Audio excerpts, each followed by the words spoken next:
the great fundamental issue now before our people can be stated briefly. It is, are the American people fit to govern themselves, to rule themselves, to control themselves? I believe they are. My opponents do not. I believe in the right of the people to rule. I believe that the majority of the plain people of the United States will, day in and day out, make fewer mistakes in governing themselves than any smaller class or body of men, no matter what their training, will make in trying to govern them. I believe again that the American people are as a whole capable of self-control and of learning by their mistakes. Our opponents pay lip loyalty to this doctrine, but they show their real beliefs by the way in which they champion every device to make the nominal rule of the people a sham.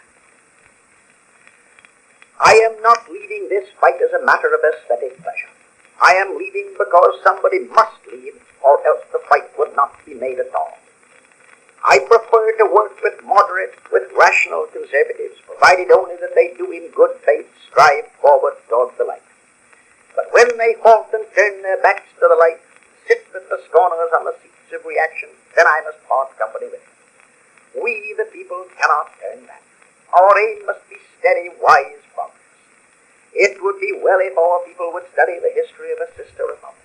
All the woes of France for a century and a quarter have been due to the folly of her people in splitting into the two camps of unreasonable conservatism and unreasonable radicalism. Had pre-revolutionary France listened to men like Turgot and backed them up, all would have gone well. But the beneficiaries of privilege, the Bourbon reactionaries, the short-sighted ultra-conservatives, turned down Turgot and then found that instead of him they had obtained Robespierre. They gained 20 years' freedom from all restraint and reform at the cost of the whirlwind of the Red Terror, and in their turn the unbridled extremists of the terror induced a blind reaction. And so, with convulsion and oscillation from one extreme to another, with alternations of violent radicalism and violent Bourbonism, the French people went through misery toward a shattered goal. May we profit by the experiences of our brother republicans across the water, and go forward steadily, avoiding all wild extremes.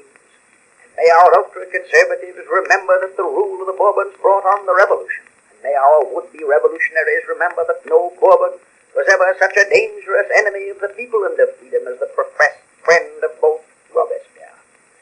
There is no danger of a revolution in this country, but there is grave discontent and unrest, and in order to remove them there is need of all the wisdom and probity and deep-seated faith in and purpose to uplift humanity we have at our command. Friends, our task as Americans is to strive for social and industrial justice achieved through the genuine rule of the people. This is our end, our purpose. The methods for achieving the end are merely expedients, to be finally accepted or rejected according as actual experience shows that they work well or ill. But in our hearts we must have this lofty purpose, to strive for it in all earnestness and sincerity, or our work will come to nothing.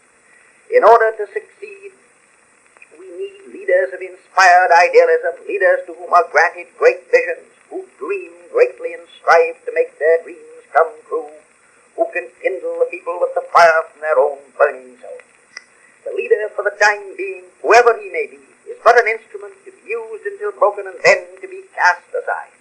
And if he is worth his salt, he will care no more when he is broken than a soldier cares when he is sent where his life is forfeit, in order that the victory may be won.